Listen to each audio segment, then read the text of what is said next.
Hello, and welcome to the Block Solid podcast, where we talk about the evolution of the property market, the newest technologies that enhance and revolutionize the world of real estate as we know it, and how we, the owners, the buyers, the renters, the investors, and the entrepreneurs can benefit from it all. I'm Yael Tamar, co-CEO and co-founder of Solid Block, pioneer in real estate tokenization, and I'd like to welcome my friend Christopher Perceptions as my special guest on today's episode. Hey, Christopher, how are you? I'm happy to be here. How are you? Doing great. Thank you very much. So where are you right now physically? Milwaukee, Wisconsin right now. Where is that? In the Midwest. Of the United States, right? Exactly. So we have Christopher here live from Wisconsin, and I want to talk about your bio because I think it's fascinating. Christopher McIntyre Perceptions, otherwise known as C.M.P, has a passion for empowering the powerless. And this passion runs through his work as a social entrepreneur in minority communities, as a digital artist, and his later involvement with blockchain and crypto. We're going to talk about this digital artist. I wonder what that is. Now, your story begins in Milwaukee, Wisconsin, where you traveled widely in the United States and abroad, reaching as far as South America and Malta, where we met, right? Yeah, you were involved in community engagement and encouraging the mass adoption of crypto. Your experiences range from working as an advisor to government organizations on development, education, and creative community outputs to doing more technical work at AT&T. Your love for art led you to exhibit your own work in museums, including the Milwaukee Art Museum in 2016, and you became involved with a company called 23 VIVI, a company that wanted to allow art to be put on the blockchain. You gradually got turned on by blockchain, and you are a founder of a company called Percept, end-to-end ecosystem of crypto and blockchain products and services for introducing minority communities to the new world of blockchain. Here again, your passion has led you to focus on creating financial tools and educational curricula to make crypto easy to understand, putting art on the blockchain and tokenizing real estate to allow people to buy back the block through fractional ownership. Now, you have a crypto course called Simply Crypto. It takes someone from zero to hero and is connected to a utility token known as Simply Cryptocurrency Token, which would allow someone to become a homeowner through a complex mechanism known as an airdrop. So a really exciting development for us is that you have partnered with Solid Block to bring security tokens to the Milwaukee area. Now, we're trying to allow affordable housing to be accessible, leveraging the blockchain technology. And we're able to offer a new way of fundraising, creating opportunity not only for developers, but also for the community. Now, we want, just as you want, to get more minorities into this life-changing tech. So that's really exciting for me, Christopher, because me personally, I've always, we're doing this for democratizing the access to real estate, getting as many people to use real estate, right? And as a means to create wealth and financial freedom. There are way too many people that are unbanked or underbanked and don't have the same opportunity of growth. And real estate is the most basic asset you could have. And statistically, real estate also is the fastest pathway to growth and prosperity, and yet people simply don't have access to it. And here you come with your community and your knowledge and your way to educate. Because I think that if we talk about you, as a person, which word would you describe yourself like first and foremost? That's interesting. A strategist, tactician, something like that, because I think long game. Because of my environment, growing up in volatility, and I'll give you a little background. My dad, who was kind of in and out of my life, he was a drug dealer, and my mom is a Christian evangelist. So I grew up in this world, kind of juxtaposition between light and dark my entire life. In my environment, I grew up around gunshots, near-death experiences, things of that nature. So I was traumatized at a young age. So I knew I would either be a statistic in one way or another, succumbing to my environment, or worse, or B, I would have to think my way out of this space. And by the grace of God, I was always a fan of wisdom. So I would study people. I read the dictionary at a young age. So I'm a planner. And I think for the sake of a double bottom line, before that was really like trendy, I always wanted to help people. So I would dare say someone that is a tactician. That's how I would describe myself. I love that. For me, I was thinking, since I met you and the first conversation we had in Malta back in 2018, I think, when I met you, the first few sentences you were talking to me about educating the minority communities. I would personally say educator, but there's other sides of you also, the strategy and the tactics. I can see and I can relate to that. The way you structured Percept form and the way you're thinking through using new technology and tools to provide opportunities for minorities, right? So that's actually very, very accurate as well. But I like the fact that you want to build up the people that need it the most through technology and education. Indeed. And there are so many ways I think that we can go about it. There's always this talk within the crypto industry of mass adoption and the killer app. But all of that sounds great. But how do you break it down to the non-tech person? Because realistically, that's how mass adoption would happen. And we speak about this all the time. Security tokenization by way of real estate or NFTs now, as people are really interested in, even from Christy Smitherby's standpoint regarding art, but that's a longer story. All of that sounds great, but what does it mean for a person to really acquire that knowledge? What's the process for that? How do you onboard the masses for that? Because once you do that, that's when things like liquidity would be solved, more institutions would be interested, because it wasn't really, even in this current crypto rally, it wasn't the institutions at first. It was places like Nigeria. It was places like India. It was the people. And then the institutions, they rallied around the people. So I've always just been a proponent of the people truly have the power. But the knowledge with application is power. It's not just knowledge itself. You have to know how to apply the knowledge. Does that make sense? Absolutely. And while you were talking, you kind of sparked an idea of a comparison for me, or parallel. You mentioned Nigeria and in general in Africa. And the way to prosperity in Africa was to leapfrog through a lot of inventions that kind of the West went through. And there were additional technologies like the mobile device that kind of allowed African populations to just skip through a lot of things that, even credit cards are skipped through. You can have mobile payments through mobile apps and crypto, right? And the thing about wealth, there are certain things that the modern world requires for a person to have. And one of them is a bank account and access to leverage, access to loans, because you multiply your holdings through loans, right? And then you can invest in something that you couldn't afford to buy, like a house. You can get mortgage for 60, 70% of the house. You need to only bring 30, 40% from your pocket, right? And who are unbanked don't have that opportunity. And it so happens with other products like stocks and bonds, right? You can leverage on brokerages. So the cool thing about blockchain and crypto and tokenization is that we can create flexible and compliant products that allow us to leapfrog and change those limitations, right? To break those barriers. And there are very few instances in the Western world where people would be able to leapfrog, right?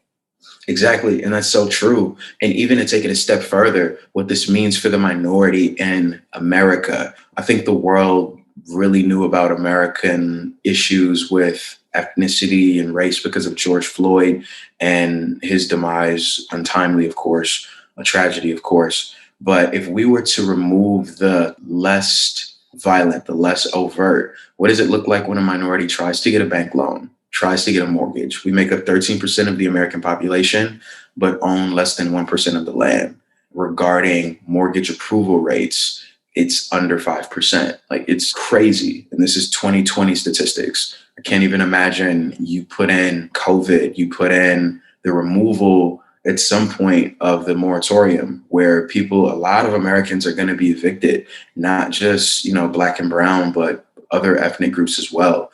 So what does it really look like for this technology in American spaces in the era of COVID, as you've spoken on already in other blogs and whatnot? This timing is perfect for this technology because it really democratizes the ability for someone to go from renter to owner.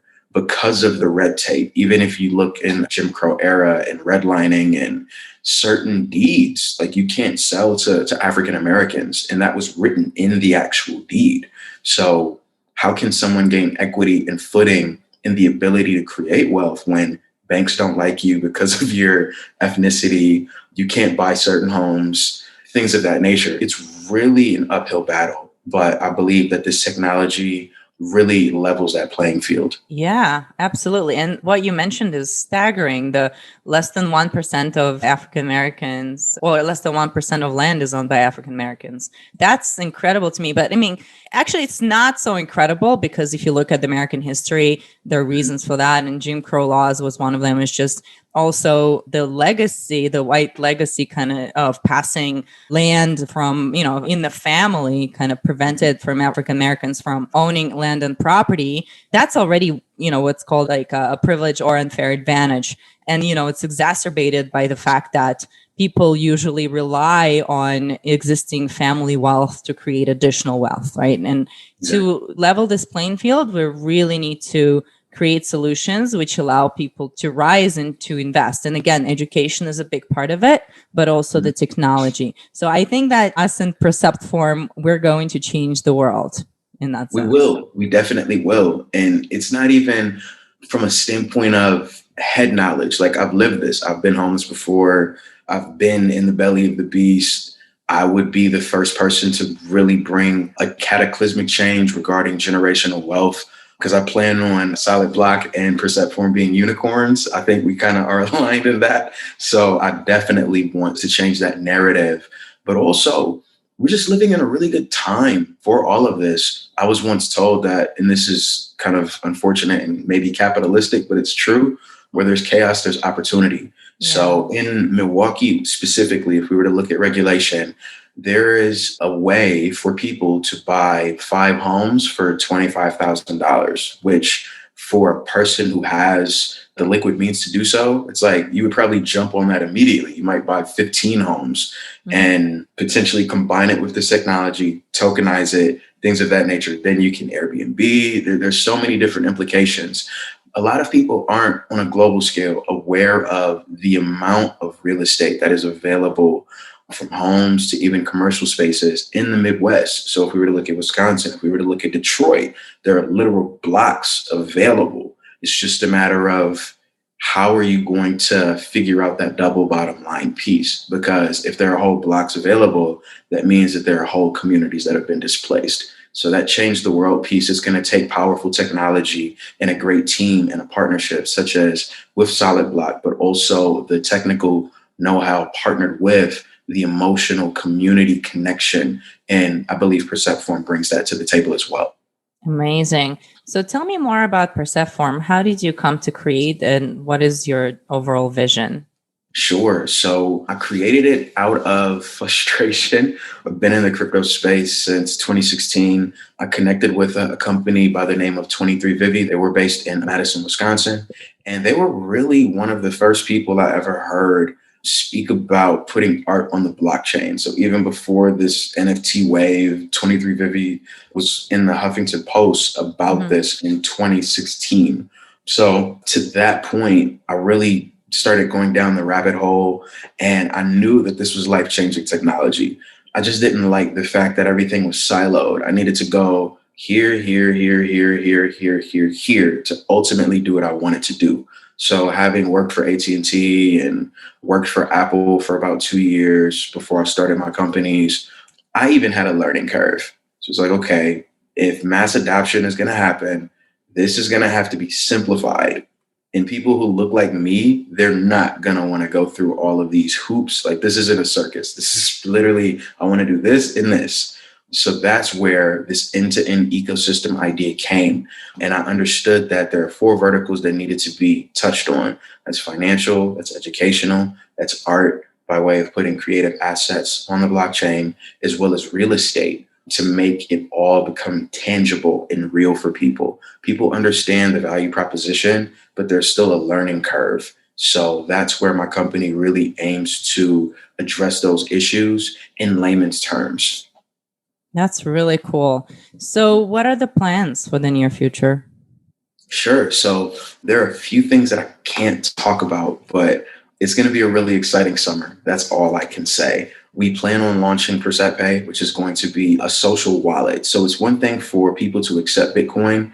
It's another thing for people to be able to market their Bitcoin wallet and it be something that a person can interact with. So we plan on creating a global directory of people who accept Bitcoin on our platform, as well as allow for people to create stores around their Bitcoin wallet. So it's just like logging on to Instagram. So that's one big thing. And we plan on rolling that out on June 19th of 2021. That's currently in the finishing pieces of development. We're in partnership with another organization, and that partnership will be announced sometime in May. So I'm really excited about that. It's going to be a game changer regarding minorities being onboarded to this space. Obviously, Solid Block and Percept Forum have a lot that under the table we're kind of working on before it comes to fruition, speaking to some families and looking at some other opportunities. There's a lot that's going to be coming to the forefront, and also doing a more platform-based rollout of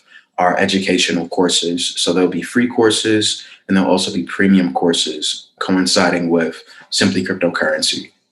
So we're pretty busy. Okay, yeah, absolutely. You're super, super busy. Okay, so talk to me about the art and the NFT. You mentioned this word so many times, non-fungible token. That's what it means. But can you explain what that is and how that relates to art? Sure. So, oh man, there's so many ways I can take this. So if we were to look at, let's say Ray Charles for an example, because I think a lot of people think that NFTs are just for like visuals, but it also can be for audio as well. He had one of the best record contracts of his era. It's very, very hard to get a better record deal than what Ray Charles had. And I encourage you all kind of look up his paperwork. It's insane how it was set up. And now if we were to compare that to what another musician may have nowadays, you may hear of something like a 360 deal where the record label gets a little bit of this, a little bit of this, a little bit of this, a little bit of this. What if an artist were to go independent and mint tokens around their songs or monetize in a different way? It's happening. We had Jake Paul, a social media influencer. He minted an NFT, and I think it went anywhere from 3 to 5 million. You have Wow. Elon Musk's baby's mom, Grimes. She recently minted an NFT, and that went for $6 million. That was yesterday. You have Beeple. You have all these different intersections where visual art as well as even audio artists are minting NFTs. I think it's one of the more mainstream ways that people can understand the application of blockchain technology. And for my background, I was the underground starving artist at one point. I don't recommend for anyone to be a starving artist. That era is dead. There are way too many ways to monetize yourself, to brand yourself. But before this, I wasn't that. I definitely had to go through. So kind of just working my way up and understanding that, okay, if you don't go to art school, you won't get connected to certain families who can't patronize you, who won't introduce you to circles, who won't introduce you to museums. Like I learned all of that. So I just kind of built up my own following, and through connections and sitting on boards and things like that, I was able to learn the whole gambit. But I found myself in positions where just after creating good relationships and producing quality content, I was able to exhibit within museums and galleries. But it was still kind of a glass ceiling at a certain point, because you have to have capital to produce the things that are interesting for museums to acquire, not just exhibit. And then enter NFTs. The barrier of entry is extremely low, and you're able to market to global audiences, global collectors. And now museums are trying to play catch up. I'm actually in the process of consulting with a few right now, and they're really trying to understand what this technology is. So it's interesting when the little guys kind of become the educating players in the space. So NFTs are exciting. They're super exciting. For sure. I mean, I found it hard to wrap my head around the prices, because for me, it's just art is very subjective, and you also usually have, in a traditional art world, you have ways to evaluate art. And then you have digital art. There was an instance just a few days ago where an NFT artwork by an artist called Beeple sold for 6.6 million. Right? Yep. It's an interesting piece, but for me, it's very difficult. I mean, it must have a story behind it. It's called The First 5,000 Days, and it looks kind of like a lot of artwork stitched together, presumably maybe 5,000 artworks stitched together, and it's hard for me to imagine that it would be so valuable. But again, this is a whole new world for everybody. And there was another artwork that jumped from $100 to $1 million, and that's another Beeple graphic of kind of Homer Simpson, like making a hole in Bart Simpson's face, like, with a flag, kind of looking like Donald Trump. Like, I'm sure there's things behind that, and I guess I'll let listeners to go and and look it up and see for themselves. But what do you think about this trend? Is that something that's going to really last?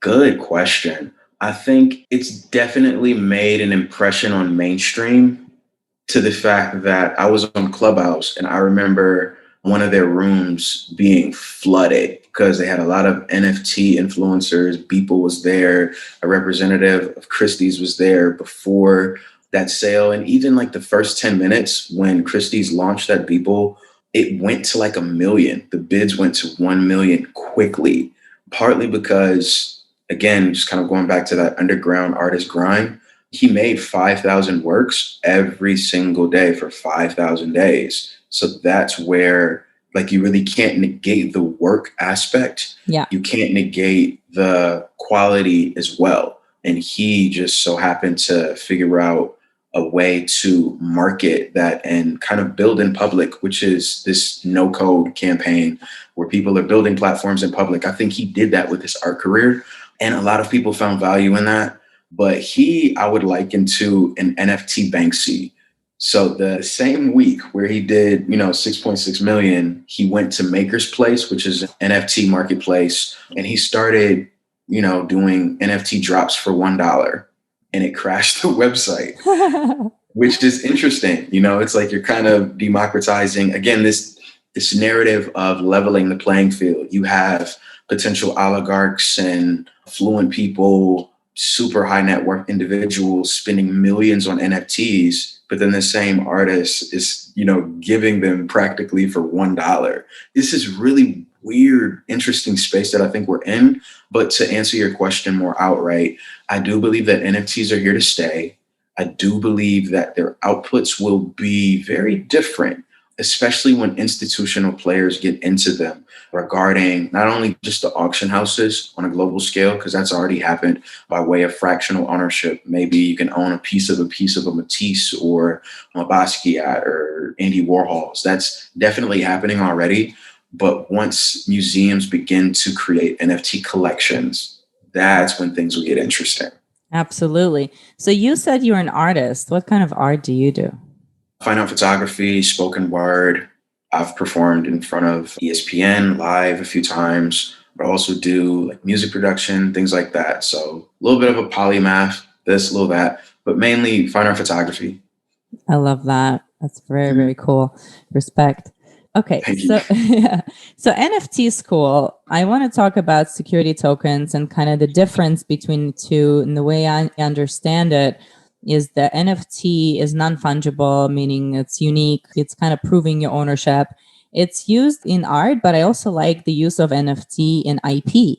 It's basically, it's easy to prove ownership and of ideas. And I really think that could go, really, really well in the industry and create insane amount of value. So I'm looking forward to seeing some companies rise up and do that. So we're in the business of creating actually fungible tokens here at Solid Block.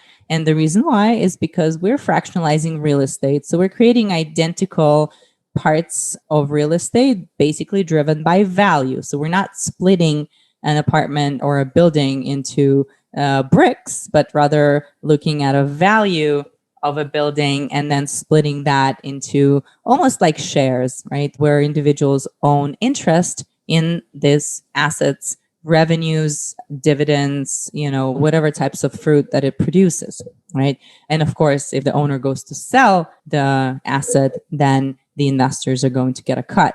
So that's basically in the case that they own a type of a token that's categorized in the equity token. So that's the type of business that we're in. And we're kind of building the bridge between the old world of real estate, very, very traditional, and moving it into the new digital sphere. And, people like yourself who understand the digital sphere and how it can transform communities, how it can give value to communities. So that's very, very important. So you and Percept form as that bridge to the communities themselves. Now, I want to talk to you about the community. From your understanding and from your conversations, is the community ready to embrace the new type of buying real estate or other assets? Yes, yes, yes. But it goes back to the how can someone know unless someone is sent?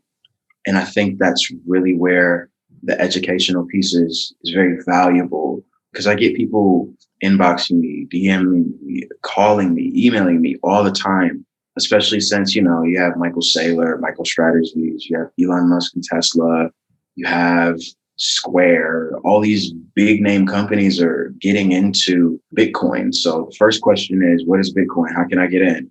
So we have that conversation. What's dollar cost averaging? What's this? What's this? And then the second aspect is, how big is this?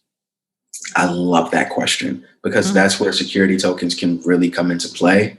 And it, again, is a low barrier of entry, especially if you're calculating security tokens based on square footage and all of that. Even as you all pioneered Aspen Coin and how that was kind of structured, equity was less than 20%, but raised what it raised and all of that. And the investors, I'm sure, are very happy till this day. People are deeply interested. It's just a matter of, how can I make it real for me? So especially in Midwest markets, it's one thing to research it. It's another thing to see it. So I've really been doing my due diligence and trying to find a proper deal so that it can make sense to tokenize something so that people can see it and see what the process is. And especially since we have March 15th of 2021, they're going to up the ante regarding Reg CF, Reg D, Reg A+. The timing is perfect. It couldn't be any better. So there's deeply interest. It's just a matter of, us finding the right deal and doing something. I agree. So what we've been doing is finding a deal that's related to affordable housing, right? So that we can provide these opportunities for individuals to actually own the apartment where they live. And that's a rare opportunity for them, because in real estate, there are many, many hurdles and challenges. One of them being huge amounts of money that you need to put down before you buy a place. Also, the second being not having access to great investment that's going to go up in value. And the third being lack of liquidity. People sometimes need money to live, especially when they have a crisis like COVID, right? And they're not able to pay a mortgage. And then a lot of them are going to find themselves on the street. And that's very, very unfortunate, especially people who worked so hard to get that initial money, right? And buy a place. So that's what bothers me the most, right? That people who are losing homes are those that worked really hard to get it in the first place. So there must be a different mechanism. So we thought about a way to create ownership opportunities for minorities, and specifically in affordable housing, where an individual can make a monthly payment or semi-monthly or whenever they can make a payment towards the place where they live without a repercussion of losing it. They can still be paying rent, right? Partially, depending on how much of the asset they own. So that's kind of the methodology that we created. And now we're looking for that perfect project to implement that. So if any developers either in the affordable housing or there's another up and coming terminology. I think it's called workforce housing, right? Workforce housing, which is actually, I think, is going to become a really, really interesting space to be in, because there are many, many blue collar employees that are still, not necessarily below the poverty line, but are still not able to own a place, right? Because they're unbanked or underbanked and have low credit. And the only options they have is these high interest loans, right? So we're able to provide them. So we're providing solution to a wider level of population. So I would love for any developers or sponsors with projects in those two categories to get in touch. Indeed. And I think there's still a lot more that can be done even beyond the affordable housing space, because although commercial real estate has kind of taken a little bit of a nosedive nationally in America, there's a lot of opportunities with warehouses where people are turning them into like mini cities, which is interesting, or co-working hubs. I even seen a statistic where a lot of people who may be, multimillionaires or billionaires even, they're creating like micro cities. So what would that look like, to tokenize an entire city? So I think, especially coming out of the era of COVID, there's going to be a lot of unfortunate, tragic situations. Like I seen a video on Instagram. There was a white man who, I think he missed one payment, just one mortgage payment. And the bank not only took his house, but they like demoed it like right in front of him. Wow. The guy was just weeping. So we're going to see, unfortunately, a lot of those instances, which is all the more reason why solutions such as what is being offered is all the more important. But it's not just for affordable housing. You all are in Thailand. You all are in Australia. You're able to tokenize anything. So for developers who might want to do hotels, there's actually a Sky Mall being built here. And they were having some interesting roadblocks regarding financing, but it's going to be right on the lakefront. So it would be beautiful to see if that could even be tokenized. And I've been doing my research. So once I find the proper person and we have the dialogue, we'll see. But I think that for people to really grasp how deep this can get, it's like you all can tokenize a city, you all can tokenize a mall, you can tokenize anything. So that's the beauty of it. Absolutely. And I love the idea of tokenizing cities because right now Americans are moving out of these big famous cities that where things have gotten so expensive already, right? They realize they don't need to live in New York, if they stopped enjoying, let's say, the New York lifestyle, right? So they're moving out a lot to Florida and they're moving out to many places across America. And I've seen actually certain towns or cities being built. We have one partner who's building a town, and it's super exciting because you can plan out different things within the town. And a lot of people want to live with certain, communities that they like or they trust. So you can see how people can get together and fundraise, right, from the community members and build a town of their own with their own kind of rules, maybe more environmental, more sustainable, more healthy, with better environment and just these types of things. And the value of the town, of course, goes up the more you add to it from these, value adding aspects, right? And it's amazing because the community has the opportunity and the desire to keep it up because they own it. Right. And I think that idea could really spread, like that type of business, could really spread. So it's something for us to think about. Indeed. I love brainstorming on the podcast. That's right. Yeah. All right. So I just have a few more minutes with you, Christopher. And the first thing, and one of the last things I want to ask is about your Simply Crypto course and the Simply Crypto utility token and the airdrop. How does all that work?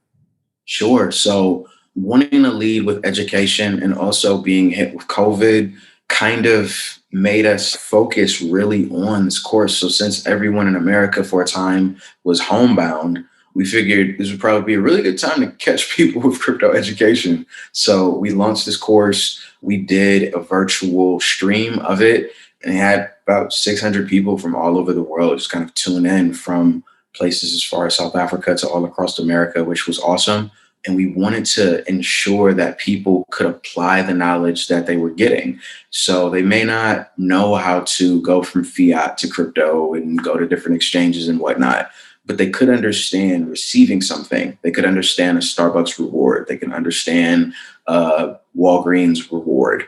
So we figured for any person who purchased the course itself, they would receive an airdrop of our utility token that would be connected to our platform. So for the more videos that they watch on our platform that's going to be rolled out this summer, they would receive tokens. It would be incentivized immediately. So the more you learn, the more you earn. There'll be premium content that people would be able to pay for either through Apple Pay, Google Pay, Samsung Pay, or they can just trade in their tokens for that.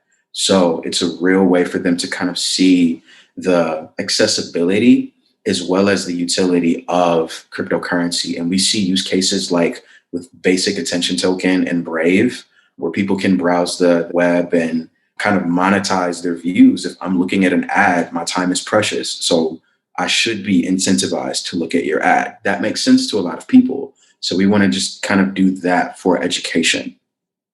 Yeah, I think it's really, really important that people are incentivized to do education. And obviously, jobs and employment are incentives, but even immediate incentives, right, for people to choose the type of education that they are doing, right? And they may not even know right now what the potential of this course is going to be in 5 to 10 years and how it's going to transform their life, which I think that it will.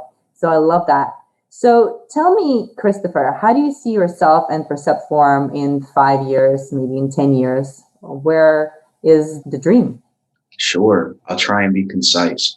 I want a crypto fund, not only for institutional players, but also for the community, almost like a crypto index fund that caters to speaking in layman's terms, because people don't care about the technology. Like, how many people on earth who use the internet understand protocols, like who really understands how the internet works? They just want to do A, B, C. That's it. So I want to ensure that for the forgotten communities that people may be afraid to go to, one, because maybe they don't understand, two, maybe they don't speak their language, or three, maybe they're just racist, because there are, people who just want to be racist. And I can at least get with someone who tells me how they feel. What I don't understand is people who act like everything is cool, but under the surface, it's not. I don't understand that piece.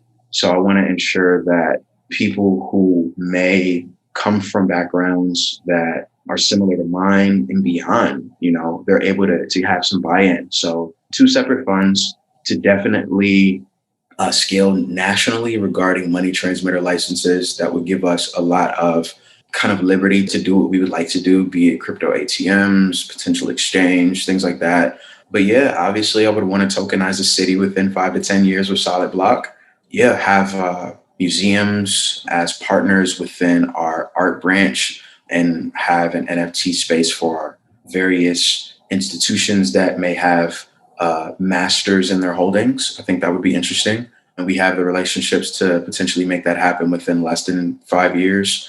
Obviously, with the educational course, our 1-year goal, we want to impact 1 million people with crypto art. That can be either sales or people onboarded to our platform or shares, but we want to impact 1 million people with crypto education.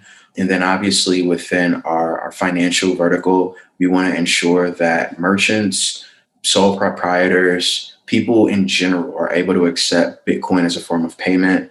We're in talks of launching a crypto debit card that's connected to FDIC-backed bank accounts. There's a lot, I think, really to kind of summarize to make Percept Forum at least $1 billion company, at least. I mean, to me, what's interesting and what connects all of these different subvisions that you just mentioned is that all in all, you're developing an ecosystem.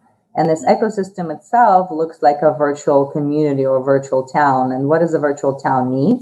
It needs a way to communicate, education, payments, commerce, ability to, transfer funds, and of course, museums and culture, right? So all of these parts of this virtual online community or ecosystem that you guys are building, which is basically colorblind, right? It has a great space for minorities to grow. And, I applaud the vision. I think that it's going to be super successful and it's going to be much higher than $1 billion, I'm sure. Yeah, we think so too. But that tokenization, that was a little inception.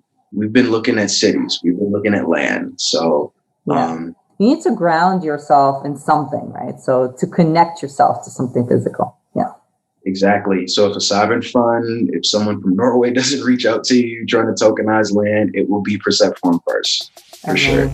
All right. Very cool. Well, thank you for joining me on the Block Solid podcast today, Christopher. It was awesome having you on. Well, thank you so much for the opportunity. Absolutely. You can find us on Spotify, Apple Podcasts, or by visiting our website at saladblog.co/podcast. If you enjoyed the show, don't forget to rate, review, and spread the word. Thanks for listening, and see you next time.